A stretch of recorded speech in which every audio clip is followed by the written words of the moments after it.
A Cards with Michael production. What's up, YouTube? Cards with Michael here. Today we have a Kaldheim Collector Booster Box, another one. This one is sponsored by Alan. Thank you so much, Alan. And let's get to the opening. So, yeah, Kaldheim, you know, the collector booster boxes are kind of stable at that 204. I saw it dip down to about 199, 200 earlier today, last night. But nope, back up to 204. So people are buying when we get to that 200 range. But there's enough supply to kind of be at that 204 range that that's kind of holding steady. Now, something I did want to mention is I looked at the prices of Kaldheim on TCGPlayer alone. Now, this is not a really great metric, but I took every single price of every single card, and I'm calling it the Kaldheim index. And that index, when I did my first when I did my video number 3, was at $3,000 US dollars. So that's when Vorinclex Phyrexian was 240. Vorinclex Showcase, Vorinclex Phyrexian foil was 240. Showcase foil was about 100. And the Phyrexian non-foil was about 60. Now, pretty much all prices have dropped down. Foil Phyrexian is now 215.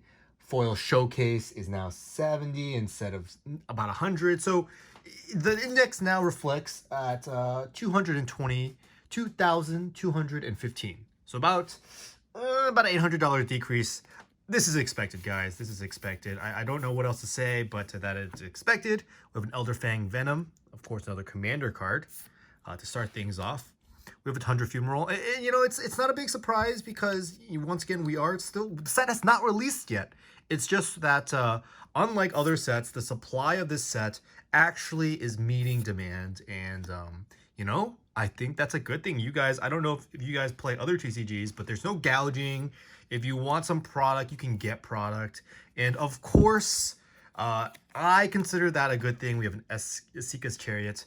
Of course, the complaints now are, why is this set not worth anything? The prices of everything is so low. And it's like, guys, we finally got a release where the demand was basically satiated by the supply. And, you know, there's just a lot of things that always can be complained about. Here we have a Saga Rare, Extended Art Glorious Protector, Magda Brazen Outlaw Foil. She's riding that dragon.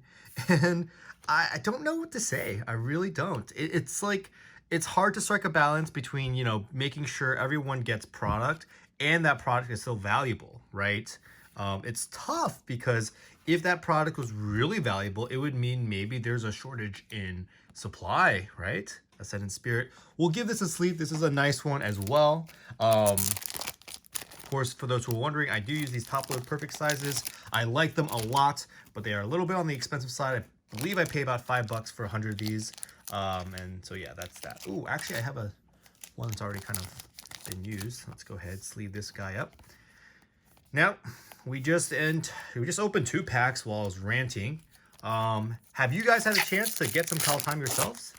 And what's your experience been so far? I've heard some people say that, you know, like the value isn't good, but the art, the draft, the funness of some of the opening, it's, you know, not bad. We've had better, we've had worse. I was speaking with Matt from Cracking Packs, and he said that basically the experience so far feels like similar to Zendikar. I would personally say that there's a little bit more mythic rares and rares in these packs. Like this one, Toralf, God of Fury. Look at that epic art. It's so cool. I mean, this is Thor, right? Look, he has the hammer.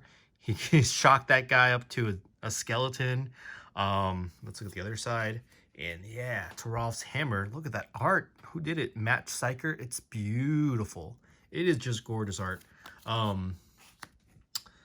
was I saying? Ooh, whoa, a pathway. Foil pathway. Yes. Oh, yes. Oh, that is beautiful. That is gorgeous. Oh, man. Borderless, of course, also does not have any of that border here on the sides and on the top. So, yes. Very gorgeous card. Yeah, the comparison is basically these are very similar to Zendikar Rising Collectors, which makes sense. That was the main set release before this. Of course, Commander Legends was not really like a standard set. except there are no box toppers. And so I think that actually is a good point. I mean, look, without box toppers, it does make sense that the set doesn't sell as well. I mean, they were very generous with Zendikar collectors. 2 box toppers, that was huge. Calamity Bearer, Blightstep Pathway, and so it does kind of feel like a letdown that there aren't. Oh my gosh, Varragoth Bloodsky Sire. I read the lore, the story, the 5-part story, and of course Varragoth plays a huge part in that story. And yeah, I'll just kind of keep it at that. This guy is the big baddie, sort of the big baddie, the main big baddie. Svella Ice Shaper and a Blessing of Frost foil extended art. All right, on to the next pack. Now, many people have also been asking me, what do I think of Kaldheim in terms of the future? I am not super positive that this set is going to, the sealed product of this set is going to age well. Old growth troll. And I'll tell you why. There's a lot of factors. One, it seems like supply. Ooh, a Tergrid God of Fright. This is still one of the more valuable ones with Tergrid's Lantern and Tergrid God of Fright. It seems like supply is relatively plentiful. Oh, yes. A foil mythic showcase. Oh, that is so beautiful. Here we have Orvar, the All Form, and this is just so amazing art by Dizio. I don't know who that is. That is amazing. That is amazing. I think that the set will have staples. So some of the singles are worth speculating as the prices are decreasing, because I think there's some very powerful cards, especially these gods, these legendary creatures. I think they're just like supercharged in terms of power, but because paper Magic isn't really being played, there's not that many opportunities to showcase that power. And I'm talking about some of these cards could be powerful in Modern, in Legacy, especially obviously EDH, but it's just there's that untapped potential. I don't want to point at any specific card because I just like there's so many. Oh, this is definitely one of the most valuable cards so far in the set. Valky, God of Lies. This is a standard frame foil, but look at that. Tybalt Cosmic Imposter. That is amazing. That is great. I think that some people really like the showcase art, but I like the standard frame art for this too. I think this is exactly what you expect Tybalt to look like. Oh, I love it so much. Let me give that a sleeve right away. But even though I do think that some of these singles are going to be worth a lot of money or just be able to spike soon when paper play comes back, I think in the short run, look, I don't have high expectations of the sealed product.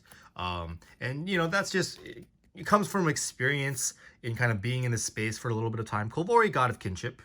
And honestly, guys, can we just let that not be a terrible thing? Like, basically, if you and I want to crack a Kaldheim Collector, it is very, is it affordable, $200 a box? It is very easy to get one. You don't feel like you're getting, you know, gouged out of your mind.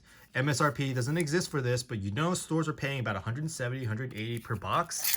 So if you're selling them to you at $200 on eBay or TCGPlayer, they're basically taking a small loss. And let me say, from a consumer, that's like decent, right? We can buy these collector products when we want.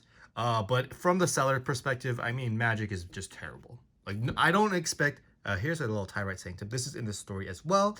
This is where Asika makes that immortality, that little potion, like whatever it is, to give to the other gods, the part of the Pantheon, to keep them immortal. Of course, this is also interrupted. Oh gosh, you guys should really read the story. Basically, I'm not going to spoil it, but this is where there's going to be some Phyrexian stuff happening with this. All right, and another Tyrite Sanctum. All right, Herald, King of Skemfar, and yes, an Akaya, the Inexorable. I think this is going to be definitely played in Standard. Look, it's 5 mana for a exile target non-land permanent with upside. That's already good enough for me. I think that this is just, it's just too good to not see play. If it already hasn't seen play. Inga Rune Eyes, and we end with a actually off-center Reflections of Lityara. All right, let's leave up the Kaya and the Reflections of Lityara. I think that look, I just, you know, I'm saying these things because I want to let you guys know that there's, you know, two sides of the coin here. It's, if you guys are complaining about value, you have to imagine what our stores are feeling like, just taking a bath, like literally taking a loss, selling a lot of things, and it's just not, it's not a really great environment to be in.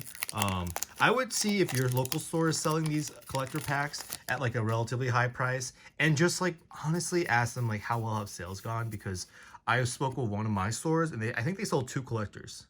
Here we have a Serpent Soul Jar, a Skemfar Avenger, Maskwood Nexus, Finn, and another pathway. Like I mentioned, we don't see this very often, so 2 pathways in a box, that's about average. Slitherboar pathway, beautiful pathway art. Narfi, and another pathway. Whoa, all right. This is the Hengate pathway. So 2 foil borderless pathways. Oh, it's so beautiful. This is a Danner, right? Yeah, Elena Danner. All right. So that's my rant on prices, and you know, I've kind of given you my thinking that the trajectory is not that hot. But look, products like this, historically, when they're not very popular, if a Raynar, the Ever Watchful, on their release, Tybalt's Trickery, another Tybalt Trickery. That's the second time we've seen an extended art followed by the foil version of it, and a Birgi, God of Storytelling.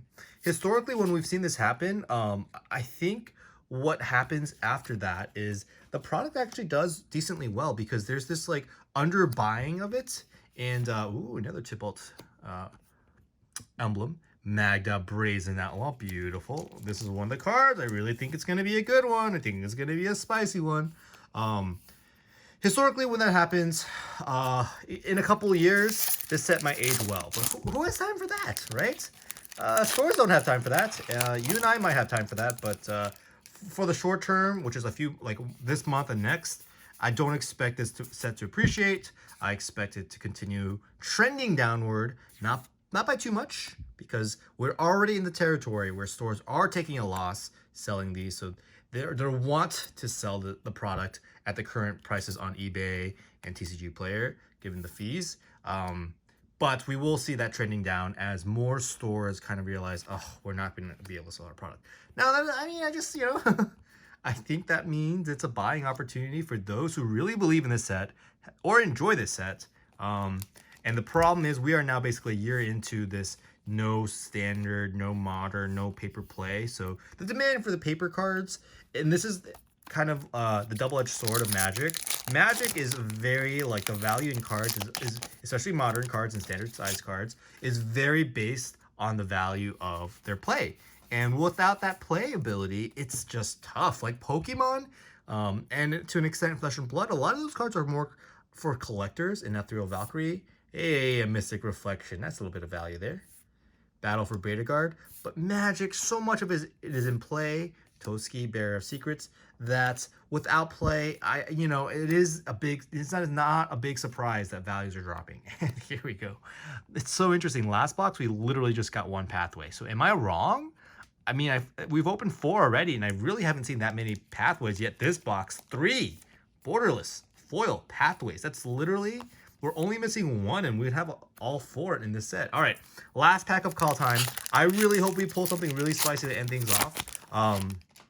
But we shall see. We're going to add some prices, of course, and hopefully this still adds up to some insane number, because if it doesn't, that's a terrible sign this early before release, really. Wolverine, Riders. Actually, today, by the time this video comes out, it will be released. Oh, yes! Okay. Starnheim Unleashed. Oh, isn't this art gorgeous? Just look, like the angel's wings are all this, like this rainbow effect. Johannes Voss, of course. She is the go-to person to make angels look so badass. Look at that. All right. Foil Mythic. Igar. Halvar, God of Battle. This guy is in the story as well. And I really, truly believe that Milivoy, Mr. Saren, he was made to make this art. This art is just gorgeous. And his sword, look at that Sword of the Realms. Oh man, this is just an amazing card. I'm gonna sleeve it actually, and before we get to the last foil extended art showcase or borderless card, this is just amazing. I'm gonna give it a sleeve. Amazing, amazing. And we end with a Realmwalker foil extended art. All right, let's quickly go over kind of the hits review.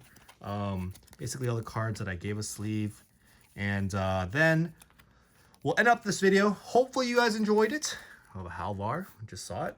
Blightstep Pathway, put that to the side. Skemfar Avenger foil extended art. Magda Brazen Outlaw foil showcase. Hengegate Pathway. Kaya, Reflections of Lityara.